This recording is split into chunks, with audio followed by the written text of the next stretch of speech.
திருப்பூர் மாவட்டம் பல்லடம் அடுத்த காளிப்பாளையம் கிராமத்தில் பழமையான கரிய காளியம்மன் கோயில் உள்ளது. இக்கோயிலில் திருப்பணிகள் முடிந்து கும்பாபிஷேக விழா கடந்த ஜூன் 9ஆம் தேதி கிராம சாந்தியுடன் துவங்கியது.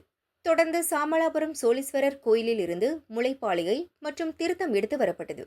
யாக பூஜையை தொடர்ந்து தீர்த்த கலசங்கள் புறப்பாடாகின.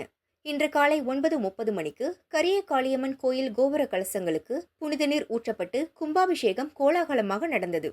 கும்பாபிஷேகத்தை சிவகிரி ஆதீனம் நடத்தி வைத்தார். திரளான பக்தர்கள் பங்கேற்று தரிசனம் செய்தனர். அன்னதானம் நடைபெற்றது.